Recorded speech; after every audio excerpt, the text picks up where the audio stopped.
అంటే ఇవాళ జేఏసీలో de facto for all practical purposes ఒక్క తెరాస మాత్రమే ఉంది. భారతీయ జనతా పార్టీ నామమాత్రంగా ఉంది. అంటే మొట్టమొదటి చాలా మంది అంటున్నారు జేఏసీ అంటే తెరాస మరొక ముసుగులో ఉన్నటువంటి తెరాస అని. అంతేనా? ఇప్పుడు నాగం జనార్దన్ రెడ్డి గారి మీద దాడితో మొదలైనప్పటి నుంచి అంటే ఒక అపశృతులతో మొదలై ఒక అర్ధరాత్రి ముగిసినటువంటి ఒక అసౌఖ్య ప్రయాణం జేఏసీ తెలుగుదేశం యొక్క కలయిక. జేఏసీ 4 స్తంభాలట నేను తరచూ అంటూ వచ్చాను. ఈ 4 స్తంభాల్లో టీఆర్ఎస్, కాంగ్రెస్, టీడీపీ, మూడోది మీరు చెప్పినట్టుగా బీజేపీ కావచ్చు, ప్రజా సంఘాలు, ఎంఎల్ పార్టీలు, ఇవన్నీ కూడా.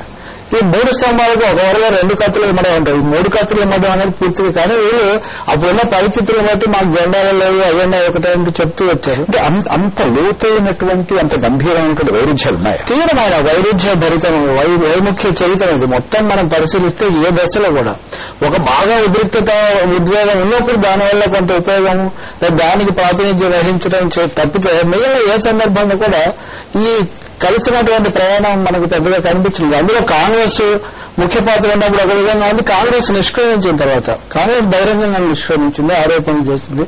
కాంగ్రెస్ ముఖాముఖి తలపడడానికి టీఆర్ఎస్ సిద్ధపడలేదు. ఇప్పటికి కూడా కాంగ్రెస్ హిట్లర్ ఇవన్నీ కూడా మనం ఇక్కడ చర్చించాం. హిట్లర్ ఇవన్నీ కూడా కోదండరావు ఉంటే మనలాంటి వాళ్ళం గట్టిగా అది మంచిది కాదు, విభేదాలు ఉంటే ఈ భాష ఎందుకు అన్నాం కానీ టీఆర్ఎస్ నాయకులు ఎవరు ఎప్పుడు దాన్ని పెద్దగా ఖండించినటువంటి పరిస్థితి లేదు.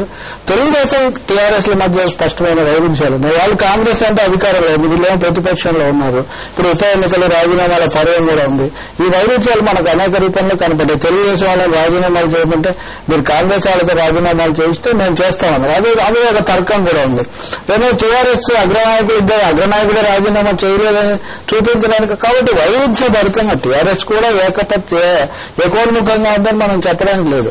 ఈ వైరుధ్యాల పరిష్కారానికి ఏకైక మార్గం బహిష్కారం. ఆ పరిష్కారానికి వాళ్ళేమో బయటకు వెళ్ళిపోయారు, మీరు బయటకు వెళ్ళిపోవడం లేదు, కౌచల్లాగా ఉపయోగించుకుంటున్నారండి. టీఆర్ఎస్ వాళ్ళు అనుకుంటున్నారు మేము ఉండే హక్కు ఎందుకు లేదు, మేము తెలంగాణ ఫోరం పెట్టుకున్నాం, మేమే మా వైఖరి మార్చుకోవడం లేదు కదా వాళ్ళు అంటున్నారు. నిజంగా తెలంగాణలో ఒక్క అంశాన్ని కొలబద్దగా తీసుకుంటే తెలుగుదేశాన్ని ప్రత్యేకించి తప్పు పట్టడానికి ఇంకేమీ లేదు ఇక్కడ. అంటే లాయర్లతో ఘర్షణ, దాడి ఇలాంటి విషయాలు మినహాయిస్తే. కాబట్టి వీటన్నిటి నేపథ్యంలో అనివార్యంగా ఒక వాస్తవంగా మనం చూస్తే రాజకీయ పార్టీల నుంచి బహిష్కరణలు ఉంటాయి, సంస్థల నుంచి బహిష్కరణలు ఉంటాయి. ఐచ్ఛికంగా ఒక లక్ష్యం కోసం పనిచేయడానికి ఏర్పడినటువంటి సమిష్టి బృందాలు వైఫల్యంగా ఉంటే బహిష్కరణ ఎలా ఉంటుంది, నిబంధన ఎలా ఉంది, దానికి ఏమైనా ఎలాంటి అసలు ఆ నిర్ణయం తీసుకున్న చోట తెలుగుదేశం సభ్యులు ఎవరైనా ఉన్నారా? అడగడానికి ఏదైనా కోదండరామ్ గారు బహిష్కరించే ముందు వాళ్ళతో ఏమన్నా తుది చర్చ ఇవన్నీ కూడా ఏం లేదు, ఏ పార్టీ లేదు. గమనించాలంటే కనీసం రాత్రి 12 గంటలకు నిర్ణయం తీసుకున్నారు. ఈ నిర్ణయం తీసుకున్న టైంలో టీఆర్ఎస్ తప్ప ఏ ఒక్క పార్టీ లేదు. ఇది కేవలం వాళ్ళకు అంతర్గత సమస్య, దాన్ని మనం వదిలేయచ్చు. కానీ దీనివల్ల కలిగే ప్రభావం మనకు ఒకటి ఉంది. రేపు ఉప ఎన్నికల్లో తెలుగుదేశం నిరాఘాటంగా ఉప ఎన్నికల్లో పోటీ చేయొచ్చు. టీఆర్ఎస్ కూడా తెలుగుదేశాన్ని భరిస్తూ దీంట్లో ఉన్నట్టుగా చేయాల్సిన అవసరం ఇంకేం లేదు.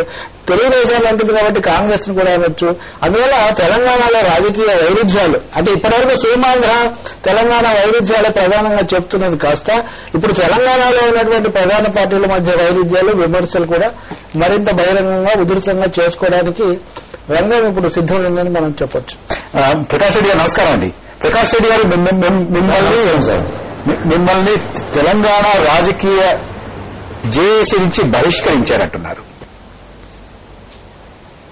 తెలంగాణకి మీరు కట్టుబడి ఉన్నారా, మీ నిబద్ధత ఏమిటా అనేటటువంటి దాని మీద చాలా సందేహాలు ఉండి మిమ్మల్ని బహిష్కరించారా? మీరు ఇది కేవలం జేఏసీని ఒక కవచంగా వాడుకుంటారని కోదండరామ్ గారు అంటున్నారు. సార్ ఇప్పుడు కోదండరామ్ గారు వాస్తవానికి ఏంటంటే ఆత్మవిమర్శ చేసుకోవాల్సిన అవసరం ఉన్నది సార్. ఇవాళ ఉద్యమం తెలంగాణ సాధించడానికి ఒక ఉద్యమానికి ఆయన ఒక జేఏసీగా ఉన్నారు. ఇది పొలిటికల్ జేఏసీకి. పొలిటికల్ జేఏసీ కన్వీనర్గా ఉన్న వ్యక్తి చేయవలసింది ఏంటి అని అంటే అందరినీ కలుపుకోపోవాల్సిన అవసరం ఉన్నది. మొదటి నుండి మేము చాలా స్పష్టంగా చూస్తున్నాము, చంద్రశేఖరరావు గారి యొక్క ఆదేశాలు పాటించే వ్యక్తిగానే ఉంటున్నాడు. కానీ తెలంగాణ సాధిద్దాము, తెలంగాణ యొక్క ఉద్యమాన్ని ముందుకు తీసుకుపోదామని ఒక భావన మాత్రం నిన్న జరిగిన వాళ్ళ మీటింగ్లో కానీ వాళ్ళు తీసుకున్న మీటింగ్లో మనకు కనవడం లేదు. తెలుగుదేశం పార్టీకి సంబంధించి మొదటి నుండి కూడా మేము చాలా స్పష్టంగా ఉన్నాము తెలంగాణ విషయంలో. చంద్రబాబు నాయుడు గారు కూడా చాలా స్పష్టంగా చెప్పాడు, 2 ప్రాంతాలు నాకు 2 కళ్ళ లాంటివి అని చెప్పి. అదేవిధంగా మొదటి నుండి కూడా ప్రజల యొక్క అభిప్రాయం ప్రకారం మీరు ముందుకు పోండి అని చెప్పి మాకు ఆ స్వేచ్ఛ ఇచ్చారు. ప్రజల అభిప్రాయాన్ని గౌరవించండి, మా తెలంగాణ సాధన దిశలో మీరు కూడా ముందుకు పోండి అని చెప్పి చాలా స్పష్టంగా చెప్పారు. ప్రకాష్ రెడ్డి గారు జేఏసీ మిమ్మల్ని బహిష్కరించండి అంటే జేఏసీ మీ పట్ల విశ్వాసం లేదు అని అంటే తెలంగాణ పట్ల మీకున్నటువంటి నిబద్ధత మీద రేపటి నుంచి ప్రశ్నలు రావాలి. ప్రజలు మిమ్మల్ని అడగరా? జేఏసీ యొక్క ఆమోదం మేము పొందలేదు.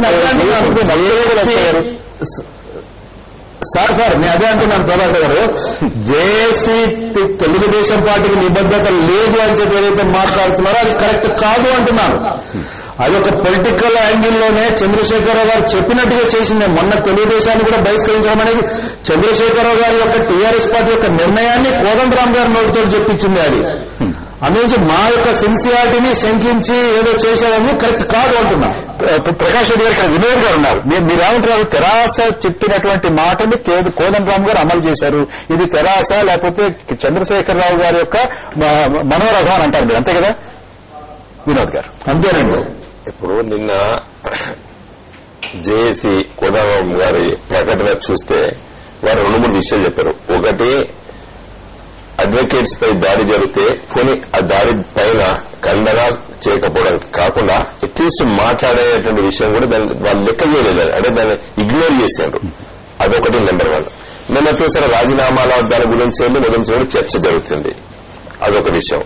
తర్వాత నేను మహబూబ్ నగర్ జిల్లా పర్యటన చేసే సందర్భంలో కూడా జేఏసీ నాయకులు, తెలంగాణ రాష్ట్రంలో నాయకులు కాదు, ఆ జిల్లా జేఏసీ నాయకులు, లెక్చరర్స్, టీచర్స్ వాళ్ళు ఉన్నారు అక్కడక్కడ, గద్వాలో అక్కడక్కడ, వాళ్ళందరినీ అరెస్ట్ చేస్తే మీరు చెప్పేదంతా కోదండరామ్ గారు చెప్పారు, మీరు చెప్పారు, అందరూ చెప్పారు, అన్ని తెలిసినటువంటి. అయితే ఇందాక నర్సారెడ్డి గారు కానీ ఇప్పుడు మన రేవు ప్రకాష్ రెడ్డి గారు చెప్తుంది ఏమిటంటే, ఓకే ఇలాంటిది ఏదన్నా ఉంటే మీరు మమ్మల్ని పిలిచి మాట్లాడారు, మేము అంతా ఉన్నాం, మా కార్యాలయానికి వచ్చి మిమ్మల్ని మీరు రండి జేఏసీ గారు మీరు ఆహ్వానించినటువంటి వారు, మా మీద మీకు ఏమైనా అనుమానాలు ఉంటే మీరు మాతో ఎందుకు మాట్లాడలేదు? ఒకటి. రెండోది, నిన్న మీరు అర్ధరాత్రి తీసుకున్నటువంటి నిర్ణయంలో మరి ఏ రకమైనటువంటి రాజకీయ పార్టీ కూడా లేదు, కేవలం మీరు మాత్రమే, తెరాసలో ముఖ్య నాయకులు మాత్రమే కూర్చొని తీసుకున్నటువంటి నిర్ణయం. తెలంగాణ రాష్ట్రంతో నాయకుల కంటే ఎక్కువ ఆడ ఉద్యోగ సంఘాలు ఉన్నాయండి.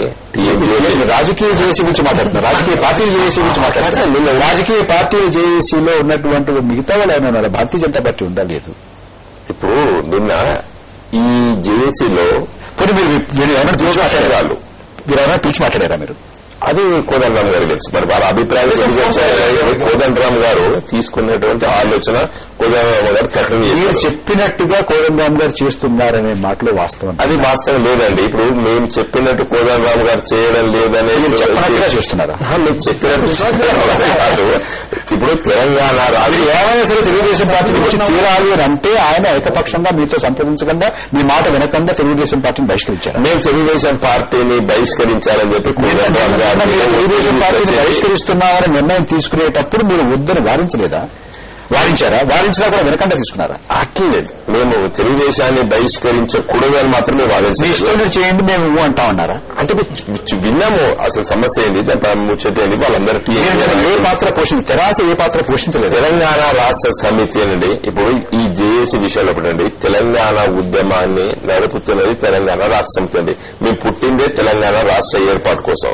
కాబట్టి మేము తెలుగుదేశం పార్టీ కానీ, కాంగ్రెస్ పార్టీ కానీ, ఎన్జిఓ సంఘాలు ఇవన్నీ కూడా వాళ్ళ పాత్ర వహిస్తున్న సందర్భంలో జేఏసీ ఏర్పడ్డదండి. వాళ్ళు వస్తే లేదు, వాళ్ళు వచ్చినా రాకుండా మా పాత్ర ఉంటుంది. మేము చిన్న విరామం తీసుకోవాలి. విరామం తర్వాత మరింత లోతుగా ఈ విషయాన్ని చర్చిద్దాం.